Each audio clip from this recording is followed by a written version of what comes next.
নমস্কার, কেমন আছো তোমরা? আচ্ছা, আমি ভালো আছি। আজকে আমি একটা অন্যরকম রান্না করে তোমাদের দেখাবো। ব্যাপারটা হচ্ছে, আমরা কুমড়ো আলু ছক্কা তো খাই, কিন্তু আমি এটা করব কুমড়ো আলু দিয়েই করব। কুমড়ো আলু চিংড়ি মাছ দিয়েই করব। কুমড়ো আলু চিংড়ি মাছের ভর্তা করব। তার জন্য আমি নিয়েছি এরকম চিংড়ি মাছ নিয়েছি। চিংড়ি মাছগুলোকে বেছে ধুয়ে লবণ হলুদ মাখিয়ে রাখবো। আচ্ছা, আর নিয়েছি এই যে কুমড়ো আলু, এগুলোকে এইভাবে আমি কেটে রেখেছি। এগুলোকে আমি আগে সেদ্ধ করে নেব। এগুলোকে সেদ্ধ করব, চিংড়ি মাছটাকে বাছবো, বেছে লবণ হলুদ মাখিয়ে রাখবো। তারপর আমি সব কিছু করে নিয়ে আমি তোমাদেরকে তারপরে দেখাচ্ছি। হ্যাঁ, দেখো, এবার আমি চিংড়ি মাছগুলোকে বেছে নিয়ে এসেছি, বেছে ধুয়ে লবণ হলুদ মাখিয়ে নিয়ে এসেছি। আচ্ছা, এবার আমি এই কুমড়ো আলু এগুলোকে সেদ্ধ বসাবো। আমি আগে এগুলোকে সেদ্ধ বসিয়ে তারপরে এটা যেহেতু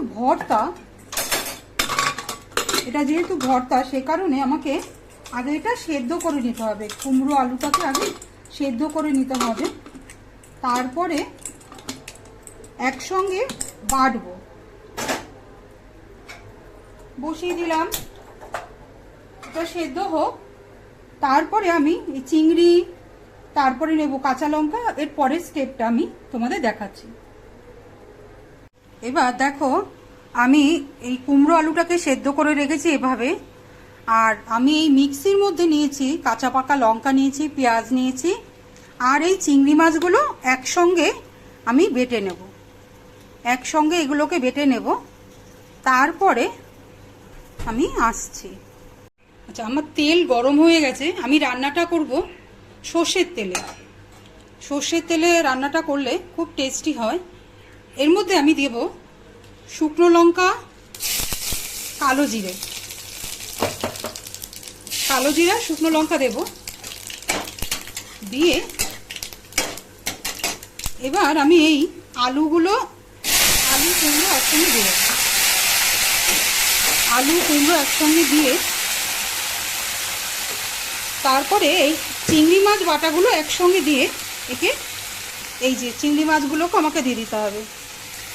বেটে রেখেছিলাম সেগুলোকে একসঙ্গে বাটবো, এই একসঙ্গে দিয়ে দেবো। দিয়ে বেশ করে কষাতে হবে, একদম শুকনো শুকনো করতে হবে। এটা একটা অন্যরকম রান্না। আমরা তো কুমড়ো আলুর ছক্কা খাই, তাতে একটু গামাখা ঝোল ঝোল থাকে। আর এটা হচ্ছে কুমড়ো আলু দিয়ে চিংড়ি মাছ দিয়ে ভর্তা। এটা টানুক আরও। আচ্ছা, এই যে এরকম পুরো টানিয়ে নিতে হবে। রান্নাটা আমার প্রায় হয়ে গেছে। আমি লবণ মিষ্টি একটু দিতে হয়েছে। আমার রান্নাটা প্রায় কমপ্লিট। এরকম পুরো টানাতে হবে, ঠিক সেম এরকম হবে, পুরো মাখা মাখা হবে।